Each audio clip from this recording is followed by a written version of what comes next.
So let's watch the video of what the Rotary Club of Singapore is up to and what we had done for the last 1 year.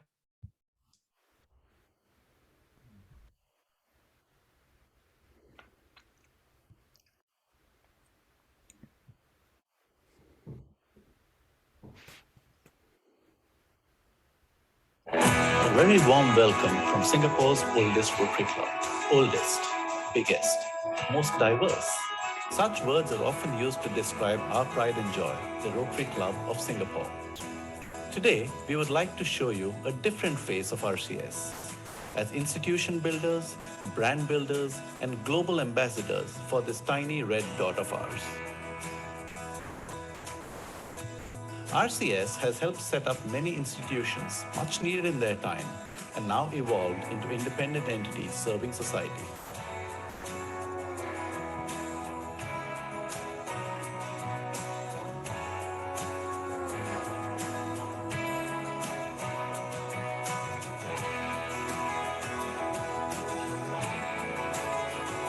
And we have supported many more in their formative years.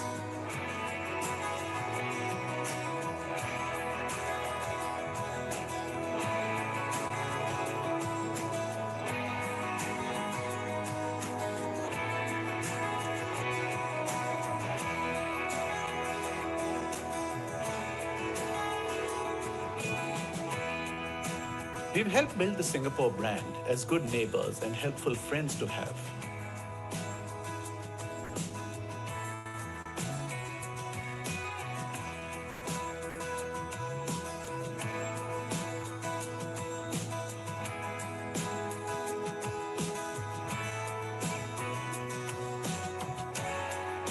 We continue to leverage the global power of Rotary to multiply our impact.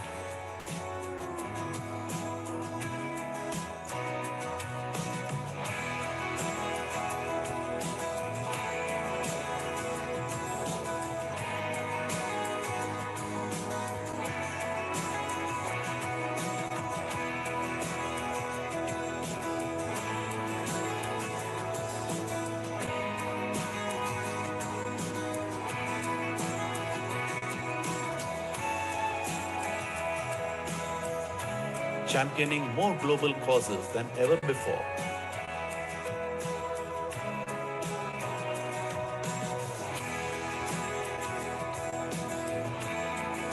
Powered by some of the most generous yet most humble people you will ever meet.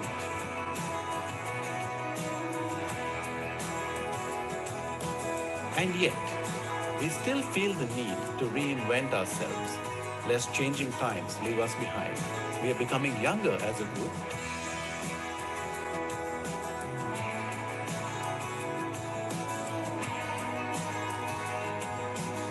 Rediscovering ourselves.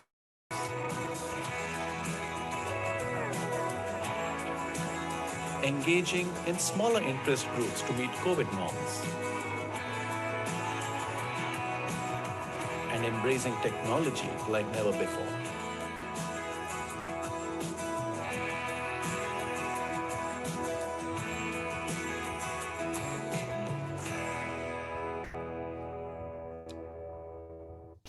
So welcome yet again from Singapore's youngest at heart Rotary Club. Thank you. Thank you very much. I hope you all enjoyed that little video about Rotary Club of Singapore and what we have been doing since Yes, 1930. thoroughly enjoyed. Thoroughly enjoyed.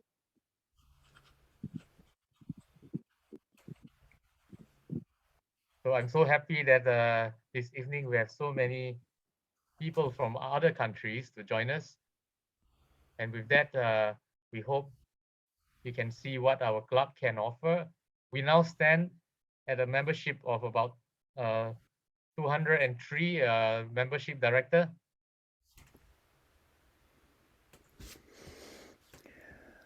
Yes.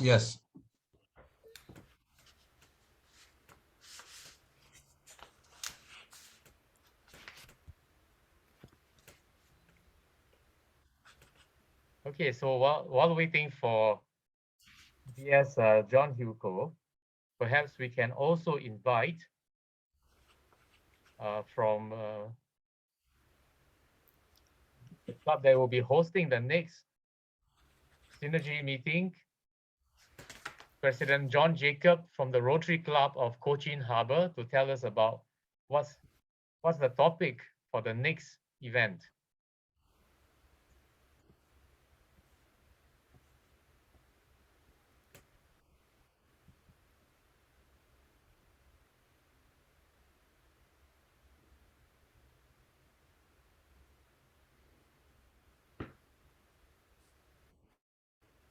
President John Jacob, are you still here?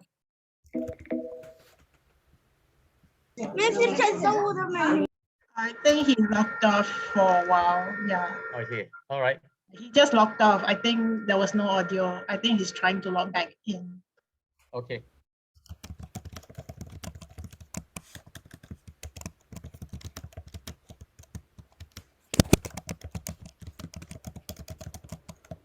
Okay, so why don't we then do this?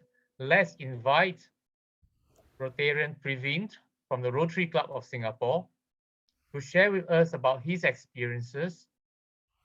Now, he undertook this task to go to Poland to help with the crisis that had erupted from the situation in Ukraine. And he was there hands-on to help the refugees that were coming out from Ukraine into Poland. So, Preveen, over to you.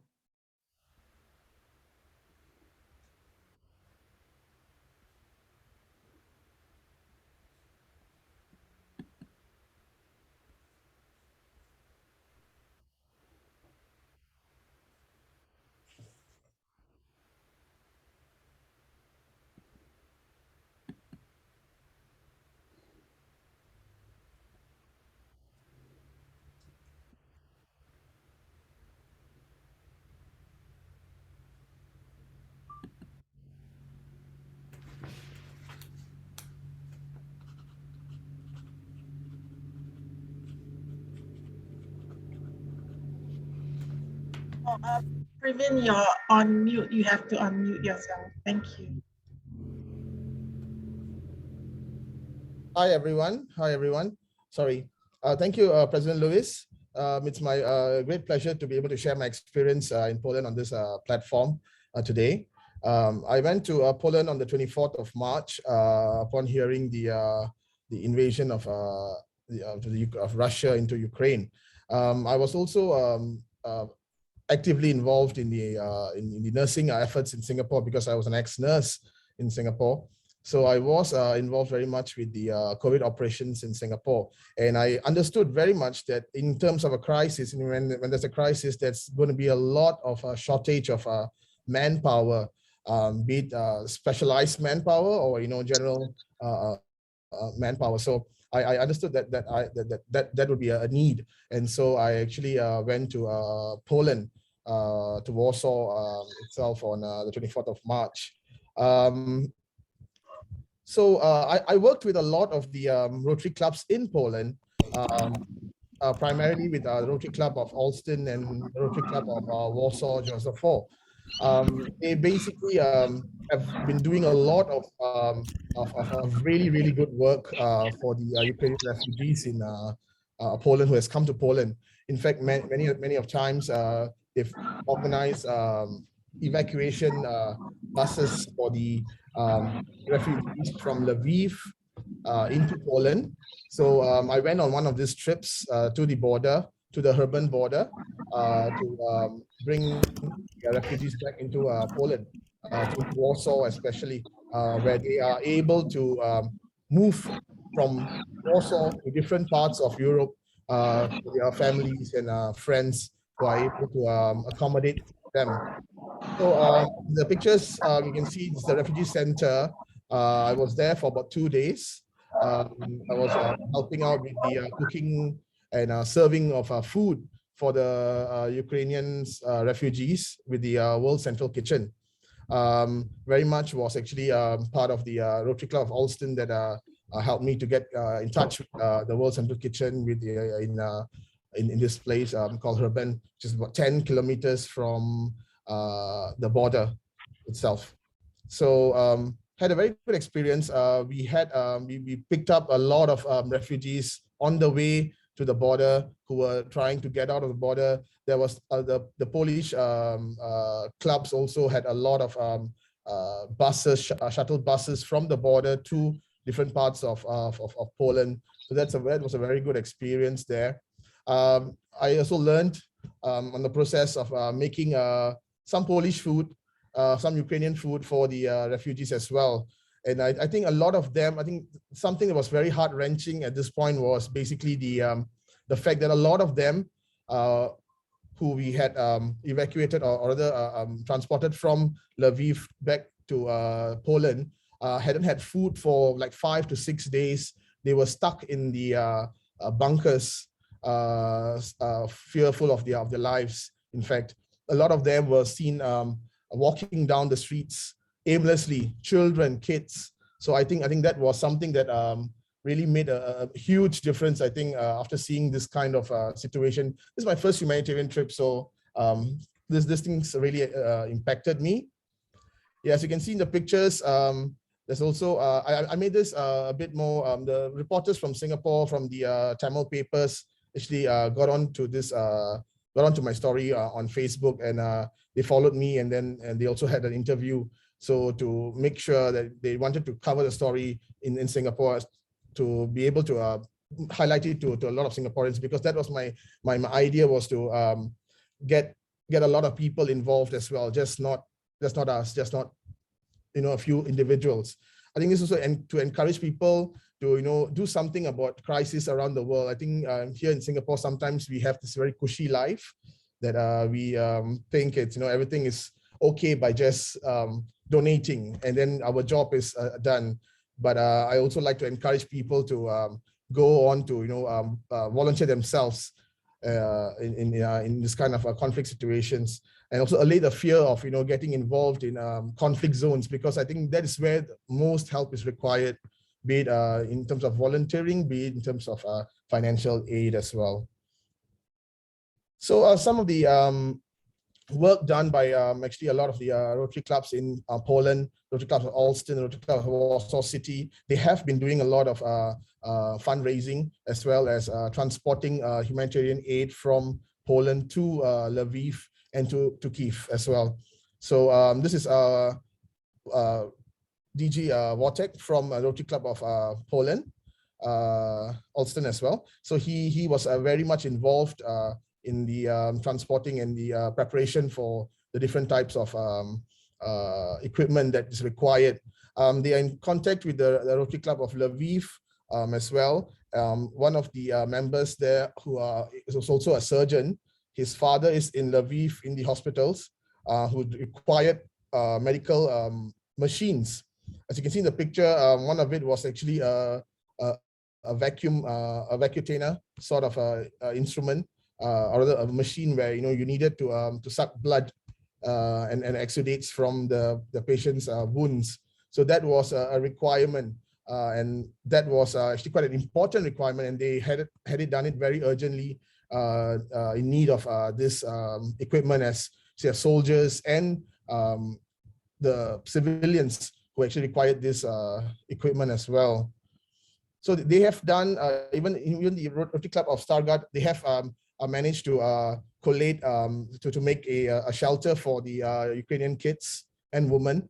So most of the refugees from Ukraine are actually the kids and women. So the need for them was different compared to what I would have thought here in Singapore, that we have different needs like food and just water, and that's fine. But you needed sanitary pads, you needed Pampers for the babies. So a lot of them came in with babies, children, old folks.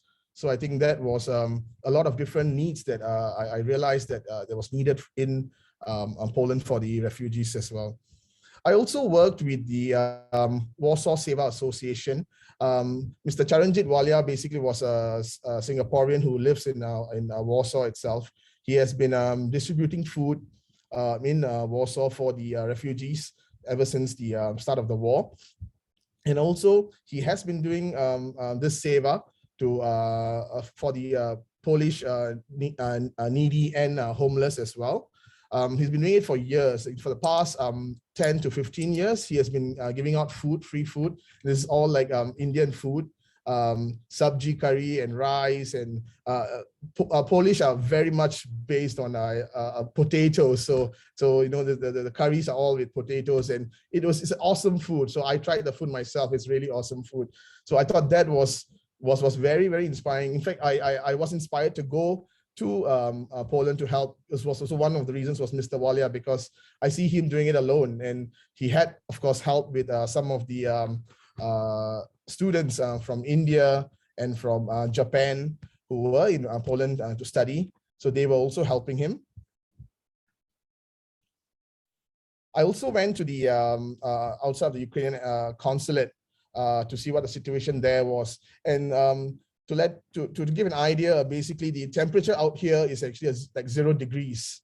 And all these children that were out there waiting to get their passports were all waiting in 0 degree temperature. And it was at some point of time, it was even snowing in Poland in the early parts of April. So like these kids, they had no shelter. There was a small a makeshift shelter for food distribution, but otherwise, a lot of them just stood in the snow for hours and hours to actually get into the consulate to make their passports.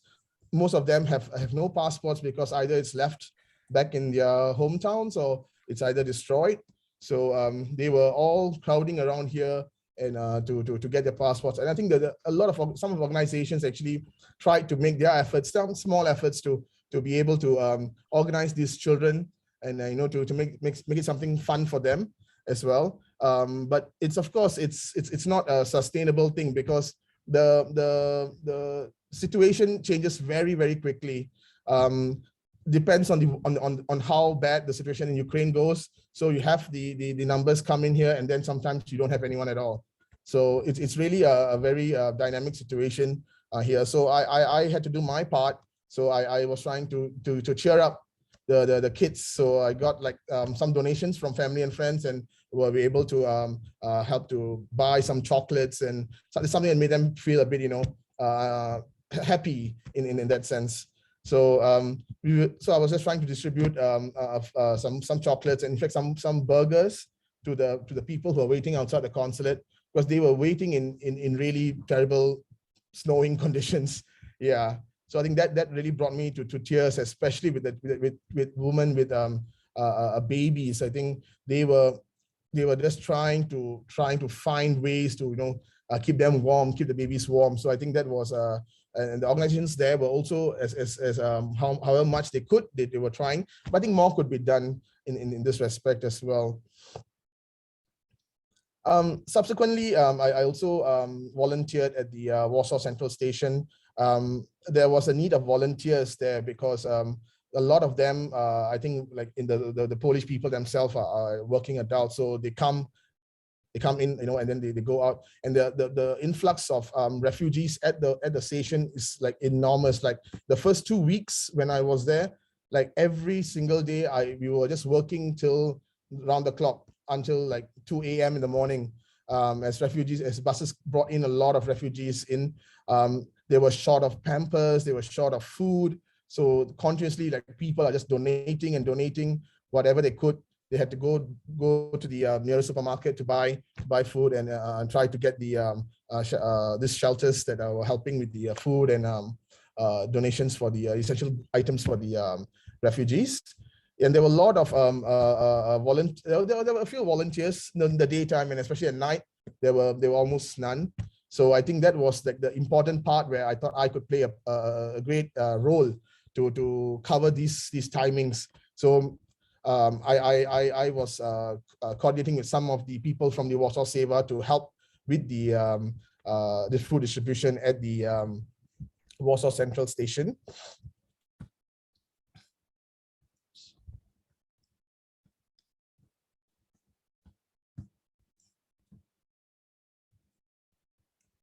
Yeah, so I was also like I said previously, I was also featured in the newspaper.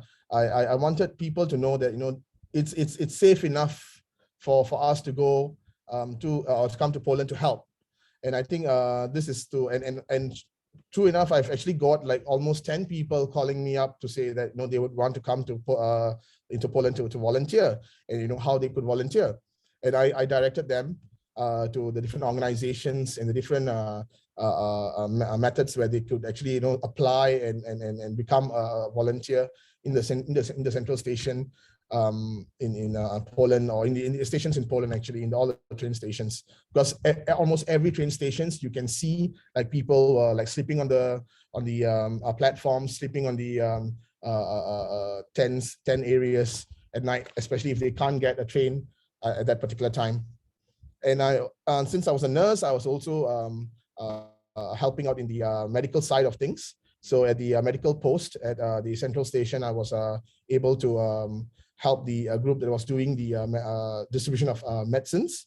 Although there was a barrier for a language, there was someone always there constantly to help me translate, and I was able to actually prescribe some medication.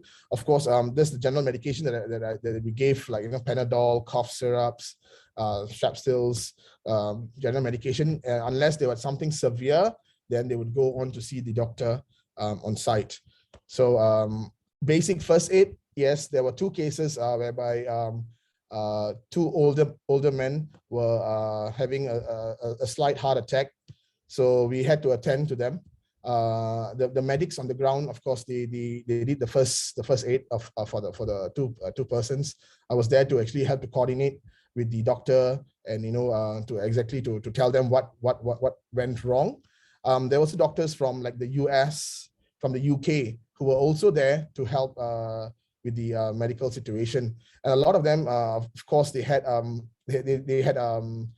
most common problem was indigestion, I think, and probably like stomach flu, because they didn't have proper water. So I think if you see some of the news videos, you can see people fetching water from like just any puddles they can find in Ukraine, from the floor, and from the ice, the melted ice, to drink water. So I think all that sort of eventually caught up with them, and then they started to have stomach problems, food poisoning, and all that. That was the most common ones. So at the Medica border itself, there was a lot of volunteers at the Medica border. I was there for also about 2 days. I was trying to help wherever I could. I think one of the incidents that really touched my heart was when an old lady came in through the gates and fell onto her knees and was really crying in tears, and because she was safe finally after many days out in Ukraine. And she was from Mariupol, if I'm not mistaken, from what I've checked with the other volunteers there. So she traveled for, I think, many days before she actually reached Poland, where some of her family were in Poland as well. So there were a lot of volunteers in the Medica border. I think it's a popular border. We have Japanese, we have people from the US, we have from China, we have everybody, a lot of them. So, and then when I was there, there was also, it was coming towards where the Russians were retreating back to the east side of Ukraine. So a lot of Ukrainians were also going back to Ukraine to check whether their homes were still there. So a lot of the volunteers also helped to drive them back to Ukraine, back to Lviv, back to different parts of the towns, nearby towns, to see whether their homes were still intact after all the shelling from the Russians. Subsequently, by the side of the Medica border, there was also Shermishil train station. I was there for the most part of the night, because there were a lot of people coming to through the Medica border to the train station, so that they could go to different parts of Poland, or to a different country, to the other European countries. So I met with people coming in from other countries, like the soldiers who were also coming into going into Ukraine. And there are a lot of them coming, of course, the refugees. So my job there was to basically help with the carrying of their luggage. So some of them came in with whatever luggage they could manage to get grabbed, and then they came. So there were very limited volunteers at certain times, especially at night, because I think everyone sort of goes back home, the Polish volunteers themselves. So I think the foreign volunteers were the ones that were there. So I think this is one part that also we can try to cover in terms of if we need to support them in terms of volunteering. So this is the Rotary Club of Warsaw, Joseph 4. I met with them 3 times when I was there for over 3 weeks. I was able to understand exactly what they had been doing all this time. So they had many projects, primarily because one of the Rotarian, which is Rotarian Sergey, his father was the surgeon in the Lviv hospital. So he was able to actually understand what were the needs for the hospital, for the what are the needs for the humanitarian aid that's required at different parts of Lviv at least. So they were very much involved with that. There's also the president of the Rotary Club of Lviv, James, who was also there present to present them a token of appreciation of how much they have supported the Rotary Club of Lviv.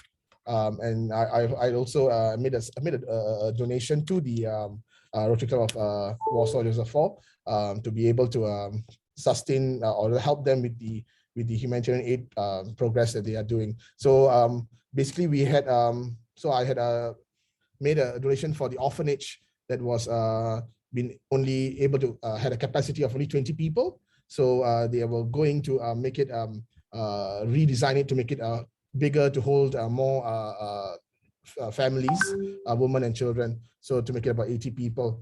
So I was helping them with that particular orphanage, and I hope to continue to support them with that. Subsequently, I was also continuing to support Mr. Walia's kitchen, the Warsaw Seva kitchen, because he was doing a very good work also at the Batak Expo Center.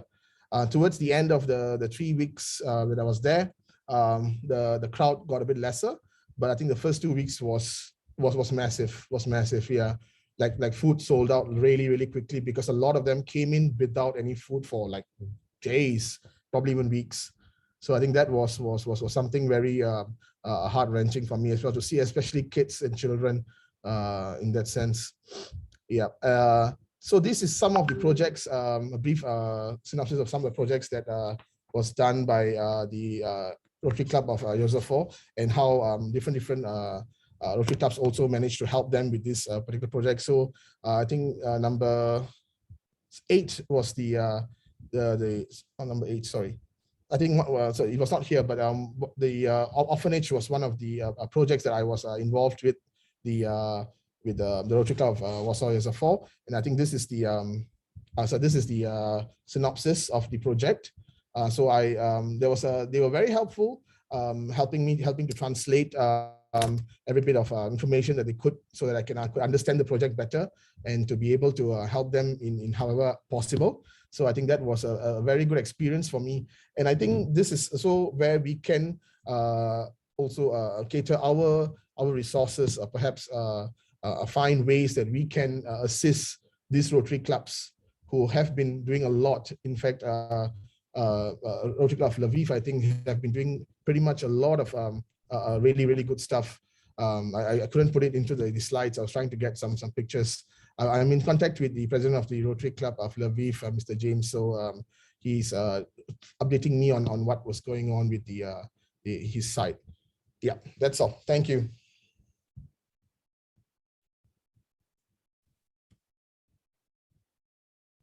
Okay, if I may ask everyone to unmute and give a round of applause to Rotarian Previn. We would like to thank you for Well your done. humanitarian work. Well done. Well done. Amazing work. Thank you. I think we all can Certainly do more. inspiring.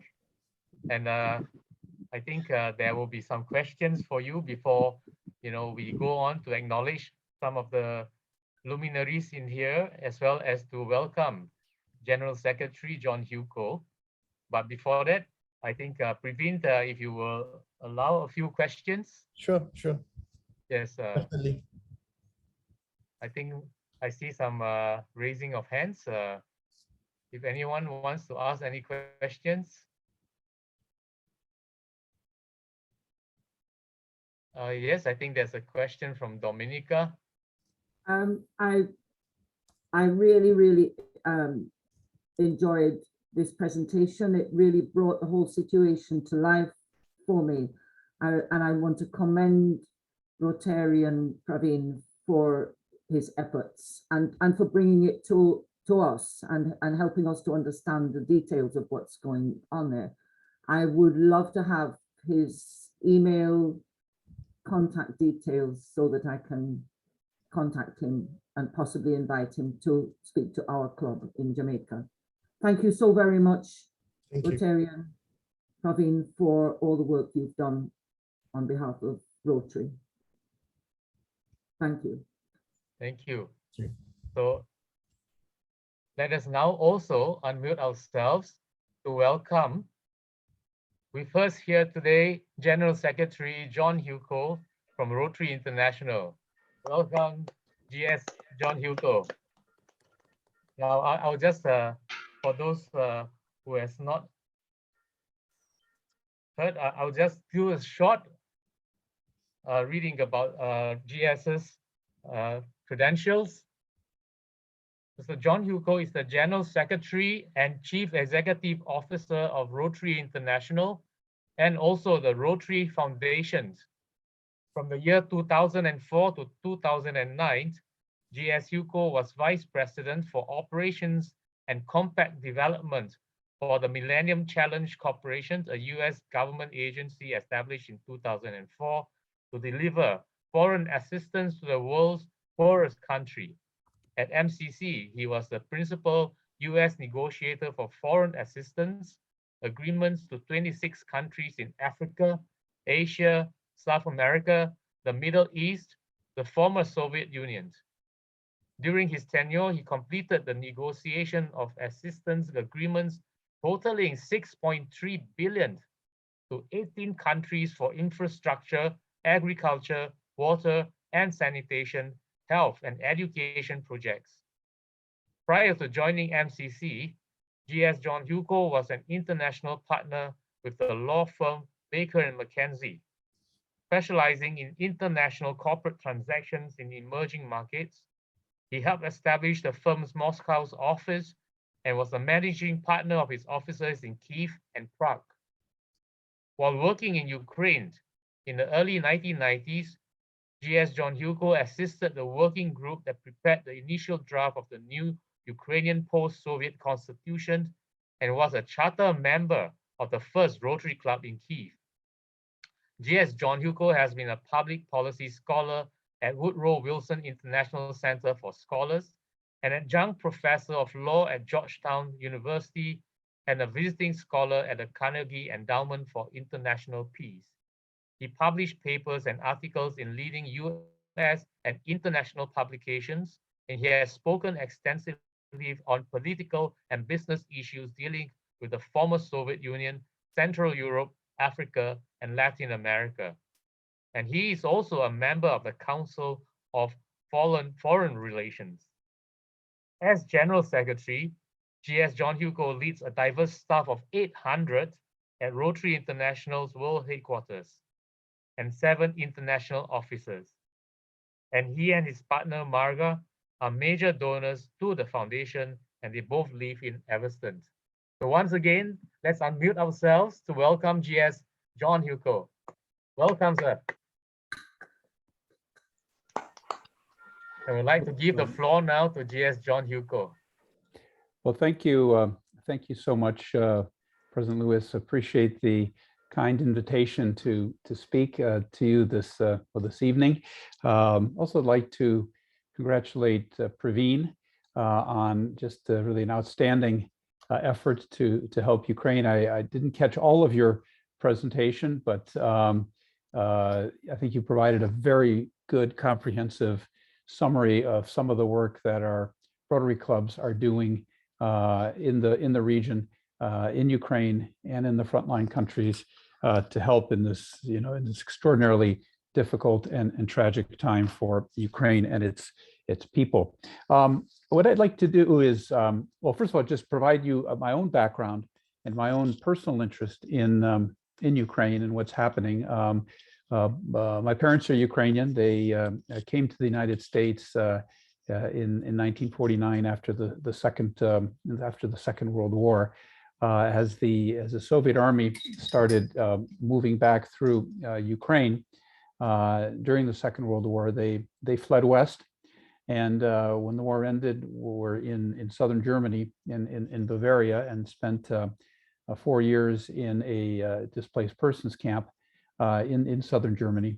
And then we're fortunate enough to receive an opportunity. The United States was one of the last countries, but the United States began admitting refugees and from these displaced persons camps. And so in 1949, they were able to come to the States and wound up settling in Detroit, which is where I was from. So I very much grew up in the Ukrainian community in Detroit, and I also had later in my career the opportunity to live and work in Ukraine. My wife is from Argentina, and we were married at the end of 1989 in Argentina, and then 2 weeks later we moved to Moscow. I was with an international law firm at the time, Chicago-based, and I went to Moscow to help open up the firm's office in Moscow. And then in the spring of 1991, we moved, Marga and I, we moved to Kyiv, to Ukraine, and I took a leave of absence for a year from the firm and worked as a legal advisor in the Ukrainian parliament. Was there during independence, the fall of the Soviet Union, had the privilege of being in the Ukrainian parliament building when Ukraine declared independence on August 24th, 1991. And then I stayed on and opened our firm's office in Ukraine and practiced law there for a number of years before then moving on to the firm's office in Prague and other further career moves. So Ukraine, I obviously come with a bias to this situation, given my own family background, my personal background, but I also think I bring some perspective to the issue, having lived in Ukraine when it was still the Soviet Union, seeing the fall of the Soviet Union and then the development of Ukrainian statehood. So I think Praveen has done a very good job of sort of outlining some of the humanitarian efforts that are happening. What I thought I'd do is just provide you with sort of divide my comments into three sections. First of all, just give you my sense of sort of step back a bit from a higher level perspective. Why has Putin done what he has done and unleashed this terrible war against this unprovoked war against Ukraine? Secondly, just my thoughts on development of Ukraine as a nation and how this war has impacted that trajectory. And then finally close on sort of the going forward, things that need to happen, particularly how Rotary, not only in the short term, but in the long term, can help with Ukraine, with this enormous reconstruction effort that's going to have to occur when this war ends. So just briefly on why are we seeing this terrible tragedy unfolding? And there's been a lot of talk about NATO expansion. That NATO expansion was a key driver in having Putin start this unprovoked war. For me, that's probably one of the least important issues. I think there's three others that, in my view, are perhaps more important and more relevant. And there's no question that NATO expansion was something that was a factor. I don't think it was the key factor. I think more important was the three other things. First, the sort of, and we don't have to guess why that this was a reason. Putin has been very open about this for many years, and in fact wrote about it in July of 2021. That the fall of the Soviet Union was the greatest geopolitical tragedy of the 20th century. His historical piece in July of 2021 indicating that the Ukrainian people are not a nation, not a language, not a legitimate country. Russia and Ukraine are one people. And so I think this idea of restoring the Soviet Union, restoring in effect the Russian Empire, was a significant motivating factor for commencing this war. What's ironic in his historical piece is he talks about how at the end of the day the Ukrainians are going to decide their fate. And they did. In December of 1991, Ukraine overwhelmingly voted to declare independence in the referendum for Ukrainian independence. And even Crimea, by slim majority, also voted for independence. So I think this idea of reconstituting the Soviet Union, of restoring the Russian Empire, played a huge factor in his thought process. The second is the fact that Ukraine, although yes, it prior to the war, still continued to face issues of corruption, rule of law, economy dominated by a handful of oligarchs, was a relatively thriving democracy. 6 different people have been president of Ukraine since 1991, when Ukraine became independent. After the Orange Revolution in 2004, there was a free and thriving press in Ukraine, and particular civil society was extremely strong. Whereas in Russia, certainly over the last decade, there's been a severe clampdown on civil society, many of them being characterized as foreign agents, etc. In Ukraine, after the Orange Revolution, and particularly after the Maidan in 2014, had extremely strong and thriving civil society.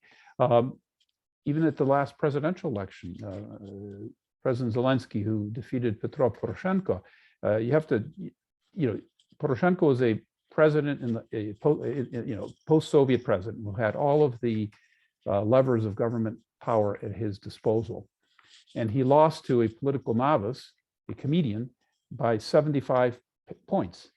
That's unheard of even in more established democracies around the world. So I think a second important factor was this development of a Ukraine that was clearly Western leaning, was clearly wanted to be part of the West, clearly wanted to come out of Russia's political orbit, and was creating a very, very different society from what Putin was creating in Russia. And finally, I think a factor that's not talked about much, but I do think played a role, is that with Ukrainian independence, Russia, in effect, has the creation of a Ukrainian state has lost 500 years of its history. If you go back and look at the sort of history of Russia textbooks, they all begin in the 8th, 9th, 10th century with Kyiv and Rus, that empire that existed that was based out of Kyiv, and then moves on till today.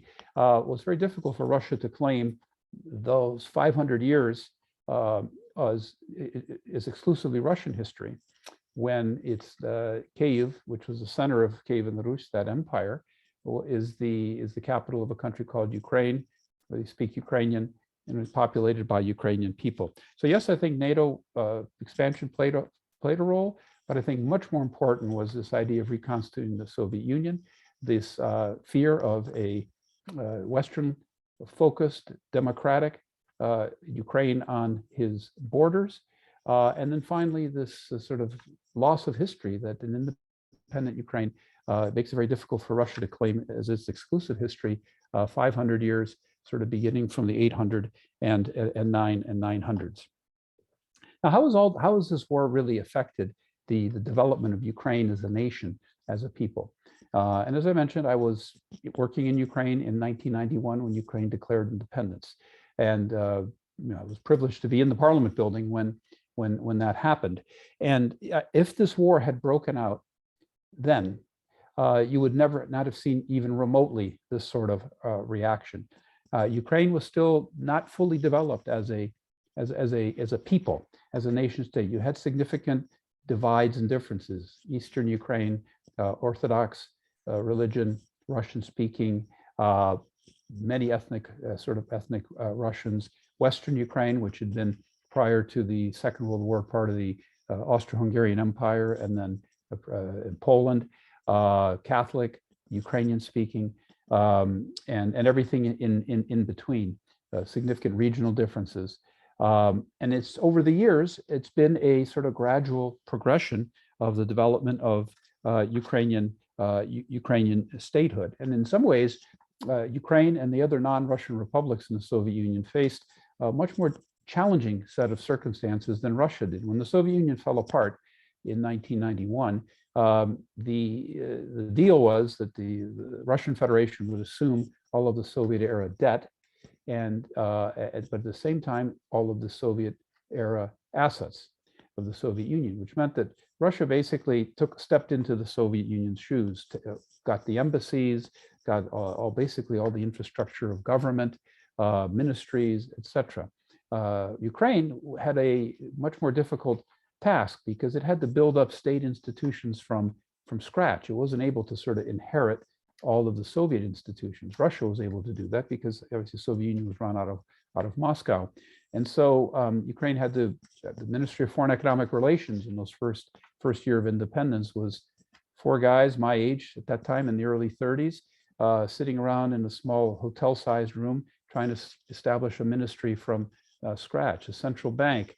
They did have somewhat of a diplomatic corps because Ukraine did have a mission at the United Nations during the Soviet days. So Ukraine had the twin challenge of not only moving from a Soviet system to a post-Soviet system, but also creating the structure and the institutions of government from scratch. And so as we look at the evolution of Ukraine as a nation, it took a huge leap in 2004 with the Orange Revolution. And that's the process that really unleashed civil society, the growth of civil society, the strength of civil society, and the free press, etc. With the Crimean invasion and illegal annexation by Russia of Crimea, that provided a huge accelerant to the development of the Ukrainian feeling as a nation, and now, of course, this war. So as one looks at the development of Ukraine as a nation, the actions that Putin has taken over the last 10 to 12 years have tremendously accelerated that feeling. So to the extent that Putin's goal was, or claim was, that Ukraine and Russia are one people, that Ukrainians don't really have a legitimate right to exist as a country and as a people, there really is no difference, this is really Russia. His actions over the last 12 years have ironically accelerated significantly this feeling of Ukrainianness and of nationhood across the entire geographic spectrum of Ukraine, perhaps more than anything. And so it's completely backfired on Putin. And certainly starting in 2004 with the Orange Revolution, with Crimea in 2014, and now this war, Ukraine has now taken its final, in my view, step in terms of consolidating itself as a Ukrainian nation. It's as divided as united as ever. In fact, what's ironic, if you look at all of the areas that we see on the news that are being destroyed back to the Stone Ages, cities like Chernihiv, Sumy, Kharkiv, Mariupol, which of course we're seeing this, a city of 450,000 people being taken, literally destroyed and leveled, taken back to the Stone Age. Those are all Russian-speaking cities. Those are all Russian-speaking cities. In fact, Mariupol is one of the more pro-Russian cities in all of Ukraine. Well, all of that has now changed. All of that is now changed, and all those Russian-speaking Ukrainians the feeling of patriotism, of unity, of belonging to Ukraine has never been stronger in its history. And in some ways, as tragic as this war has been, it has been that final culminating step in truly creating a united Ukrainian nation. Now, going forward, let me just close with some thoughts on going forward and how to end this war, and then the role that Rotary can and needs to continue to play in this conflict. Number one, I think Ukraine needs to win this war, and I think we need to do all that we can to provide Ukraine with the material it needs to win this war. And by winning, it means at least pushing Putin back to the pre-invasion borders that existed. I think we need to do a better job of sanctions, particularly oil and gas. I found it very surprising that after Crimea, Europe became even more dependent on Russian oil and gas, and it's obviously a very difficult situation for many of the countries in Europe that are heavily dependent on oil and gas. But that is Putin's main source of financing, And in my view, that we need to continue to strengthen those sanctions. 3, humanitarian assistance. Praveen did an outstanding job of outlining a lot of the work that's happening. That needs to continue to increase. The human tragedy is absolutely extraordinary. 11 million refugees now. 5 million have left Ukraine. 6 million internally displaced people in Ukraine. Unparalleled refugee issue. In the course of 6 weeks, not 6 months, not 6 years, we've seen this massive influx of refugees. Humanitarian assistance is going to be needed. 4, Marshall Plan. Ukraine is being literally destroyed, being into the Stone Ages. Those cities that are being attacked. Ukraine's going to need tremendous amount of money to come in to rebuild this country. We're going to need a Marshall Plan for Ukraine to rebuild. 5, EU membership. Ukraine, that's being accelerated now. I think Ukraine joining the European Union is going to be extremely important step forward in terms of reconstructing Ukraine. And I think it's here that I think Rotary can continue to play an extraordinary role. As you're aware, Rotary established a disaster response fund for Ukraine about 6 weeks ago. That fund has grown to now almost $10 million. It's an extraordinary outpouring of support from Rotarians from around the world. And now Rotary districts are able to apply to that disaster response funds for grants of up to $25,000 for work in helping the Ukrainian refugees. The frontline countries are able to apply for larger grants, and Ukraine as well. And I think we've dispersed over $1.5 million of that, almost $10 million. And we need to continue, obviously, to move money out the door. And I think Praveen has touched on some of the work that our Rotarians have been doing. I've been incredibly impressed, particularly with the work that our Ukrainian Rotarians in Ukraine have been doing. I mean, they are something like 40% of our Rotarians have lost their job. Close to half have had to flee their homes. Many of them have had to send their families abroad, and yet they continue to work. They meet almost daily. The leadership of Rotary, they've applied for, they've already moved almost $200,000 worth of funding from the Disaster Response Fund.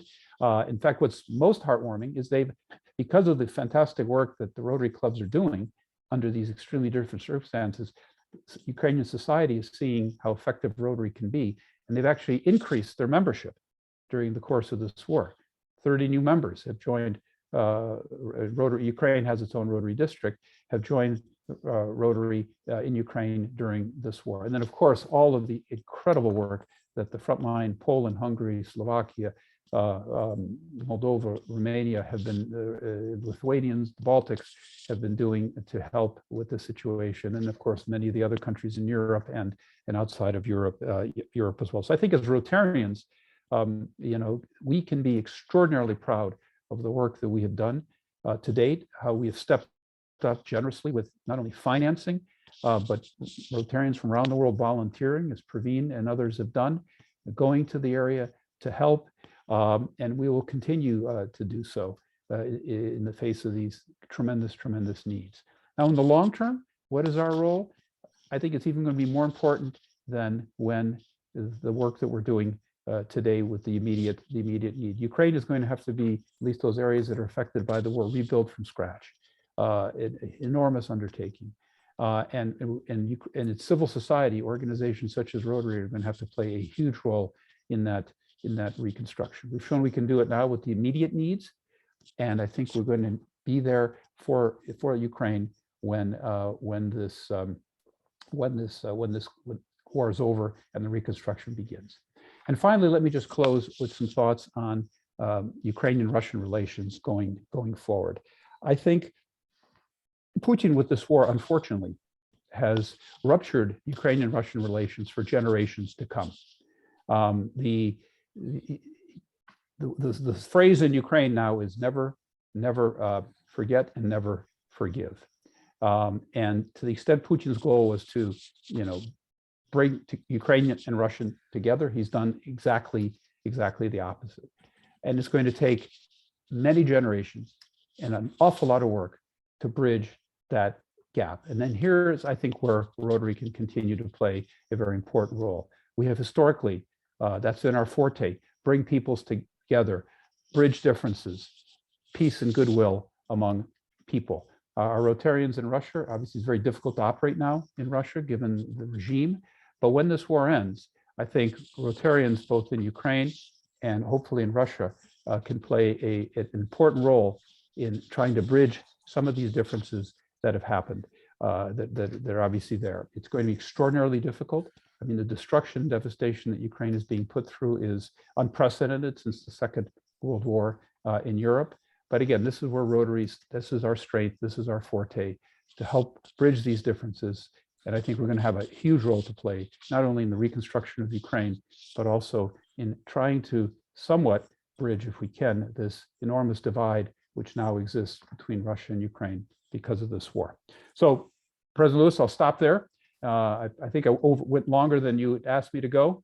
I apologize for that, but I'm certainly happy to take any questions or thoughts from the participants in the event. So, thank you so much. Thank you very much.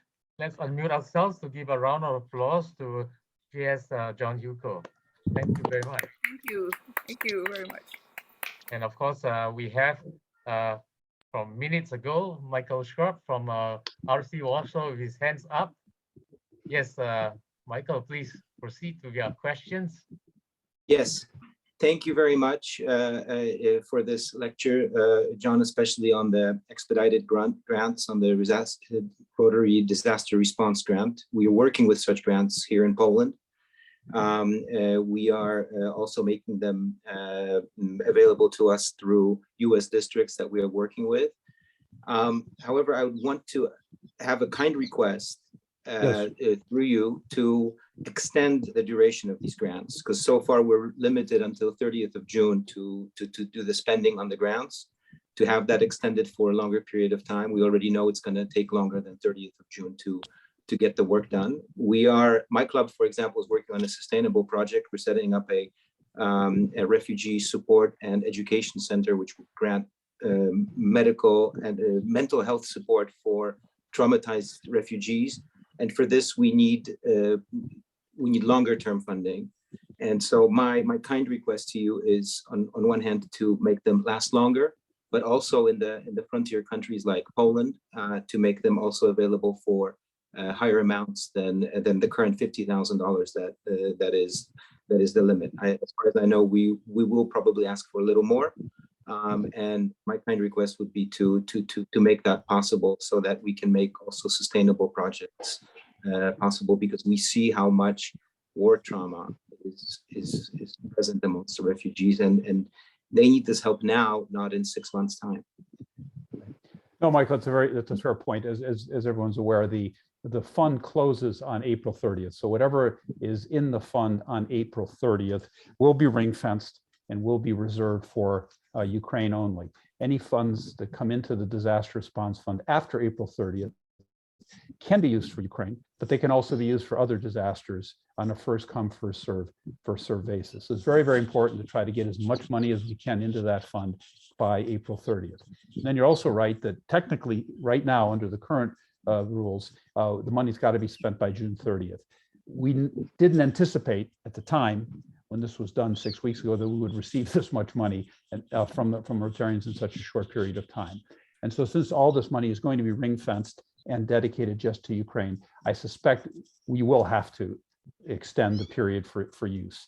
I think the trustees are meeting, the foundation are meeting in May and then in June. And I think at that point, they'll make a decision as to when and for how long to extend. But I don't see us spending 10 million between now and the end of at the end of June. So I think there's a very high probability. I don't want to speak on behalf of the trustees. It'll be very, very high probability that period will be extended. Similarly, I think we're going to have to revisit the size of the grants. We wanted to see how much interest there'd be in districts outside of the frontline countries in Ukraine. And so we're sort of learning as we go along, but I also suspect there'll be some serious look at how do we increase the amounts of these grants. And we also wanted the clubs and the districts to get some practice, getting the grants, applying for them, stewardship, seeing how well we're able to manage the stewardship situation. It's always easier to expand than to give more than to give less. So I think you've raised some great points. I think there will be some movement both on the extension of the time by which the money has to be spent and the size of the grants going forward. And also just thanks again, just incredible work by Rotarians in Poland, all the frontline countries, but particularly in Poland. Almost 3 million refugees you've had to accept, taking the brunt of this. And I have heard from Ukrainians who have actually gone through the process, crossed the border. They've just been amazed at not only the Rotarian response, but the Polish people's response to this unprecedented wave of refugees. People were just amazed at the extraordinary generosity and support from people in Poland and the other frontline countries as well. So thank you for all of your efforts. Thank you for that comment. I just wanted also to thank that for the fact that these expedited grants are made available immediately. And we were extremely surprised that they're coming in 2 working days after the application, and the application process is very simple. And I think this is a very important information for the group. The difficulty is actually to get the district to file it, not to get the Rotary Foundation to work on it. And this is the kind of difficulty we're running into, that sometimes people are so afraid of filing through the Rotary Foundation that they don't even know that this is really coming quickly. So thank you for making this process easily. And to the group, if you identify a need you want to address with the disaster response grant, really it's the last 5 days to do it now. And it's very easy to get this $25,000 per district, which can be used for Ukraine and in Ukraine. So I urge you to submit these applications. This is very important. Again, just to clarify slightly, the fund closes on April 30th. In other words, any funds coming after April 30th will not automatically be earmarked for Ukraine. They could still be used for it, but they could also be used for other disasters. You can continue applying for grants currently through June 30th. And that's what we're talking about extending, is the ability to apply for grants past June 30th. So the fund just simply closes.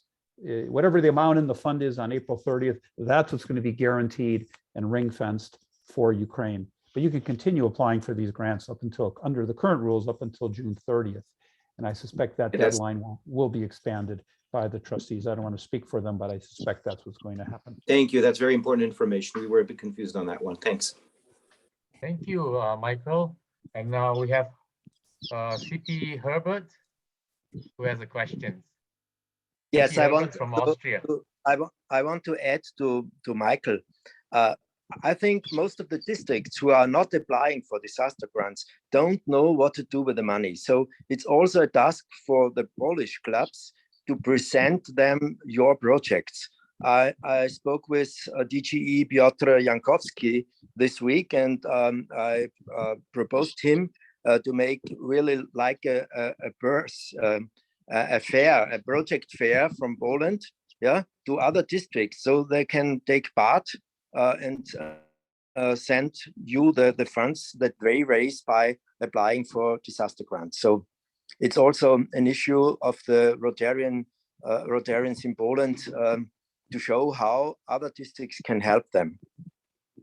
And Herbert, that's a good point, because there was at the last trustee meeting, particularly the German districts were saying, well, we don't need the money here in Germany. We have the money here. We'd like to use this money to support the work that's going on in Poland. And originally it was you could only use the funding for work in your district. That's now been changed, and you can apply that money to be working on toward things that are happening in, let's say, in Poland or in Slovakia or etc. So there's more flexibility now in terms of the use of this funds. But as we do have a dedicated staff to this relief fund. If you have any questions, reach out. Our goal is to get this money out as quickly as we can while maintaining good stewardship and control. There is a landing page now on Rotary.org where you can go, and it has the one-stop shopping for all the information on how to apply for a grant, examples of other projects that are being done, how to contribute and donate, how do you apply DDF to the fund, if that's what the district wishes to do. We've gotten quite a bit of DDF coming in. It's not only cash, you can contribute DDF. There's a one-stop shopping landing page on the Rotary.org website that explains all this. But any questions, reach out to the grants team. The information is there. There's also a contact list on that page. All the contact people in Poland, the contact person in Poland, in all the frontline countries, who to contact for working together on both resettlement and on other types of projects. So hopefully that's a helpful resource if you want to get your club or district get engaged.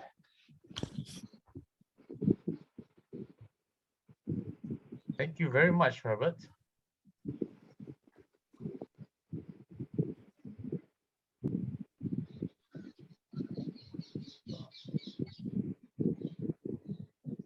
If you want, if anyone else has any questions, please feel free to ask. Yes, Rotarian Matthias from RC Singapore, also Switzerland. Hello, thank you for the word and thank you for the excellent explanations. We have a view, you are mentioning the end of the war. There is a certain hesitation with providing weapons, particularly from Germany, facing the nuclear threat. Do you have a view on this? Yes, I mean, there's no question that we're dealing with a war against a country. A country that started this war is a nuclear power, and obviously we need to be very careful on that front. I personally feel, again, this is my personal opinion. I'm not speaking as Rotary General Secretary. I personally feel that the nuclear threat is. I mean, Putin is. Here's somebody who's holding his meetings with heads of state and his own cabinet with 40, 50-foot tables. He doesn't strike me as somebody who's terribly suicidal. And so I think I think that, who knows, right? But I think the stakes are quite high. But one thing we do know is that Ukraine needs to win this war, not only in my view, for Ukraine's sake, but for Russia's sake. Because I think what the Russian people are going to need to do at this point, again, and I'm sharing with you my personal view here, what the Russian people are going to have to do after all this is step back and look deeply into the mirror, as frankly Germany did after the Second World War, and to say, how did we get to this point as a society where we have complete lack of freedom of information and press, where we unleash an unprovoked war against a fellow Slavic country that we consider as us?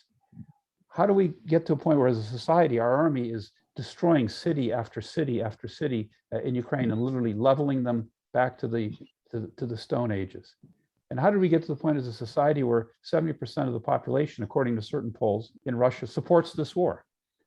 But for that internal reflection to happen, Ukraine needs to win the war. And so it's a very complicated calculus here, Matthias. You're absolutely right. You have nuclear weapons involved, chemical weapons, not uncertainty in terms of what Putin will ultimately wind up doing. But on balance, for me, Ukraine has to win this war, because without winning this war, all of these other things that we need to have happen aren't going to be possible. Thank you very much. Yeah, thank you. Thank you. Hi, John. Hi, John. It's a pleasure. Yes. John, hold on. Thank you very much for your very detailed. I really appreciate where you came from with this.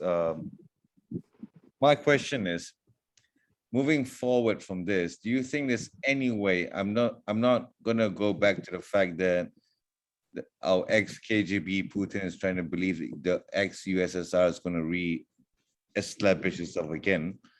My point is, as a Rotary, what are we going to do after this? What do you recommend we do after this?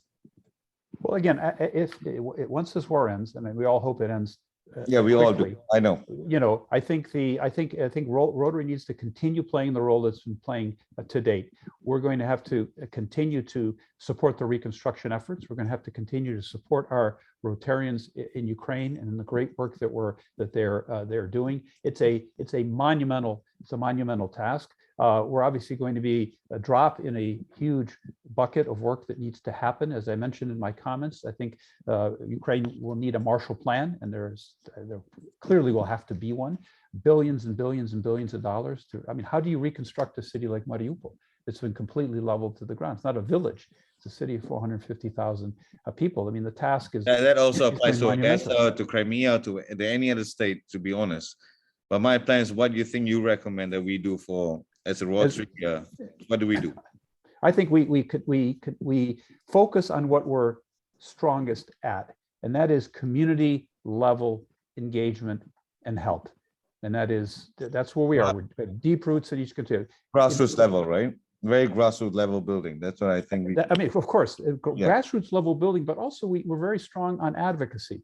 You know, advocating for, so, you know, to the extent that we can advocate with our respective governments for continue to provide assistance to Ukraine, just as we advocate for polio eradication, to urge our governments to provide that humanitarian and reconstruction support that Ukraine is going to do. But it's really at the grassroots that's our forte, and that's our strength, and that's what I think we're going to need to continue to do. And we're also very good at the people-to-people building goodwill, because that divide between Russia and Ukraine is enormous now, and at some point over time that has to heal, and I think there again, Rotarians both in Ukraine and in Russia can play a very important role in trying to bridge this huge difference which this war has now created.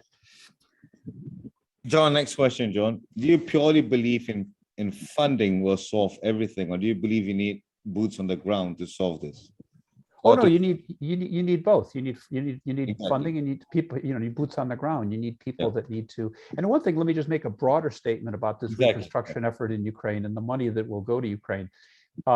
Ukraine, as I mentioned, did have significant issues with corruption, those oligarchs dominating the economy, with rule of law. And so to the extent there is a Marshall Plan for Ukraine, it has to have as one of its key preconditions that Ukraine not only deal with reconstruction, etc., the money be properly used and not stolen, but that the country carry on really significant deep reforms to take that final step. And again, EU accession, joining the European Union, will be a huge catalyst for dealing with some of these issues of corruption and rule of law and the economy. But that's really fundamental, that we leverage this aid and reconstruction to put in place some of these deep structural changes that Ukraine was struggling with even prior to the war.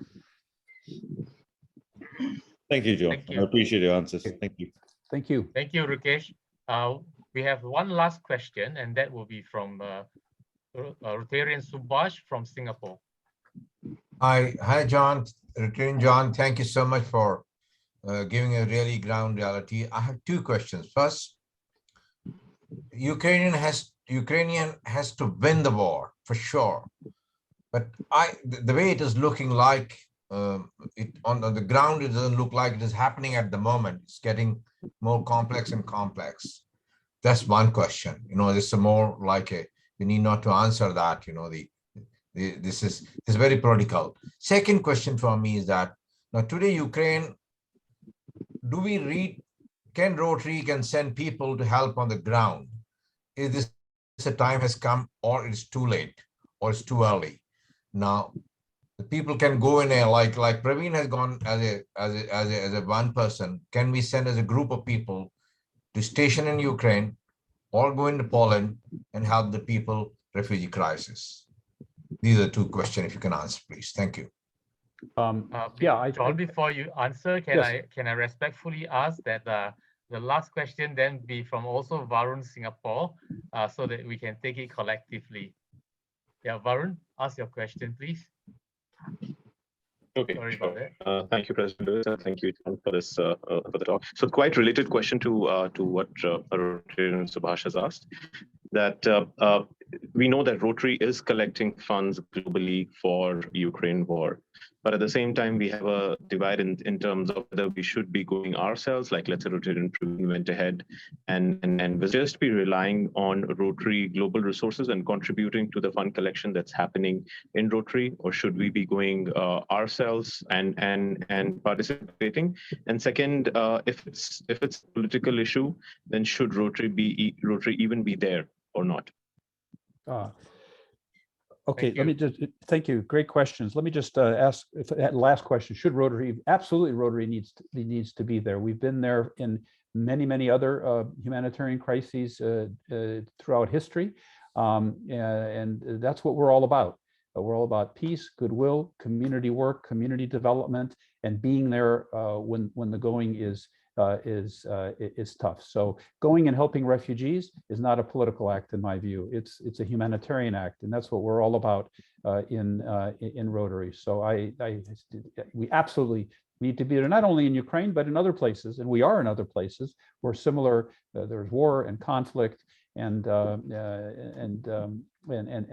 great need. So that's really what Rotary is all about. So yes, in my view, no question, we need to be not only in Ukraine but in other places around the world where these sorts of things are occurring. Secondly, clearly the easiest way to help is with finances and contributing money, because that's what allows us to buy the medical equipment, the supplies, all the things that are needed, the support for the refugees, the housing, the transportation, etc. And the third, boots on the ground. Yes, that's one of our fortes. Is and we see it. I mean, Michael and Praveen was describing in great detail all of it takes real people to do real work. It's just not cutting checks to different organizations, and that's what we're very good at. Whether it makes sense for people from outside of Europe to be coming and working and going into Ukraine, absolutely, I think it's worth it. It's a question of safety and your own risk tolerance for, it's obviously you're going into a country that's getting bombed and you're going into a war zone, but I think certainly in the frontline countries, and if you can be helpful, and if I would obviously coordinate with the local Rotarians on the ground to see if you can, if your presence and what you're bringing to the table is helpful. But if it is, by all means, that's what we're all about. Think about polio. Hundreds and hundreds of thousands of Rotarians going around the world for National Immunization Days, immunizing children against polio.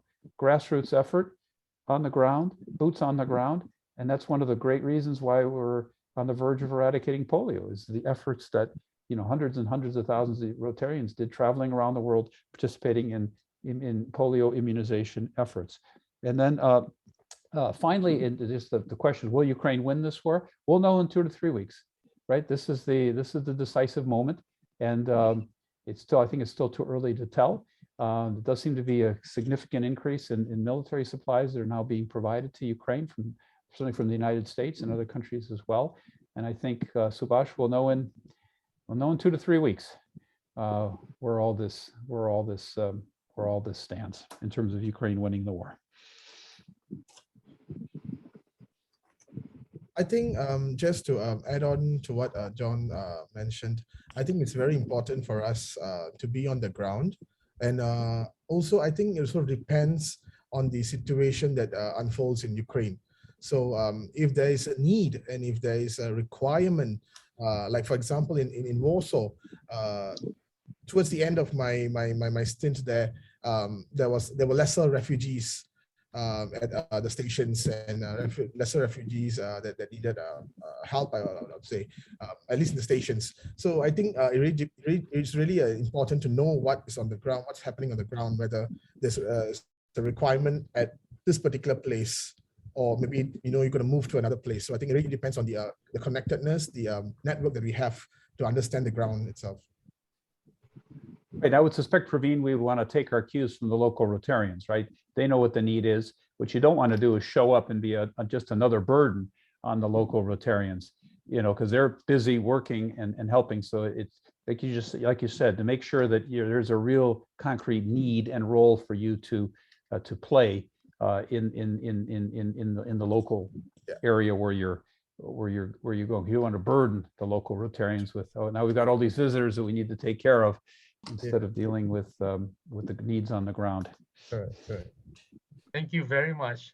Well, it was such a pleasure to hear GS John Hewko speak to us, and especially about the funding. You know, it's so clear that we know how to apply for the grants, and we know, thanks to DGA and Sabina, who has posted the links for those who wants to know how to apply for the grants. So we'd like to thank everyone, and would like to thank PDG Sunil for coordinating these, and all the PDGs and DGN that are here. Thank you very much. It has been a lovely Saturday seeing all of you, and we look forward to welcoming everyone to Singapore in 2024. One of the team of the RI convention team were here last week. We hosted them to dinner, and we look forward to hosting you again. And don't forget, in May, President John Jacobs Club, Cochin Harbour, will be, hosting the next meeting. So look forward to seeing all the Rotarians from all over the globe joining us again in May.